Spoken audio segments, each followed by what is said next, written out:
এই ধরে লাগাইছি না কিন্তু।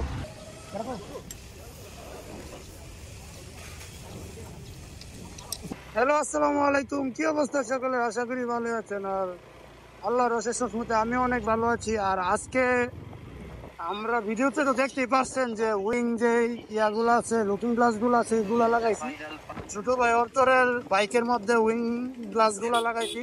আর গ্লাস গুলো আসলে অনেকটা সুন্দর, এবং সুন্দরের সাথে আবার এই যে লুকিং গ্লাসের মধ্যে আবার দেখা যায় গাড়ি। আমি দেখতেছি যে ক্যামেরাতে উঠছে কিনা আমি নিজেও জানি না, কিন্তু আমি নিজে দেখতেছি যে ক্লিয়ারলি যে গাড়ি দেখা যায়, যে পিছনে গাড়ি আছে কিনা। কিন্তু তেমন বেশি ক্লিয়ারও না, ক্লিয়ার দেখা যায় আবার তেমন বেশিও না, কারণ গ্লাসটা তো অনেকটা ছোট, যে কারণে বোঝা যায় একটু কম আর কি।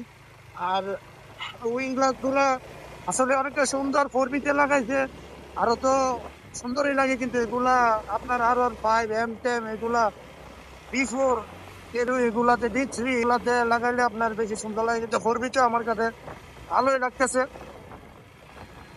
আর আমরা এখন যাইতেছি হলো বাড়ির দিকে। আর ওই কুকিং গ্লাস গুলা লাগানোর জন্য বাড়িতে গেছি। তারপরে বাড়িতে যে এই যে যে লাগানোর যে ইয়াগুলো আছে এই জায়গাতে যে লাগাই, তাই দিয়ে এটাই তাই দিয়েও জিনিসটা বাঁচি অন্তরের বাড়িতে আছে, কারণ অন্তরের বাড়িতে অনেক কিছুই আছে, কিন্তু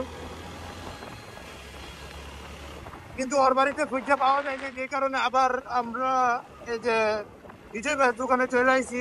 উনি অনেকটা ভালো একটা সার্ভিসম্যান, বাইক সার্ভিস করে। আর ওনার সাথে আমার একটু ভালো বন্ডিং আছে, যে কারণে আমি ওনার দোকান থেকে এই যে এলকিটা আছে লাগানোর জন্য, এই এলকিটা নিয়ে আসছি, নিয়ে আসলে আমরা এই লাগাই নিছি। এটা তো তেমন বেশি হার্ড কোনো কাজও না। কি বলবো, অটো ড্রাইভার গুলো না দেখে, লুকিং গ্লাস না দেখে আপনার বাইরে দেয় বা গাড়ি এরকম ঢুকাই দিলে তো ডাইরেক্ট অ্যাক্সিডেন্টের সম্ভাবনা অনেকটা বেশি। তো ভাই আজকের ভিডিও এতটুকুই।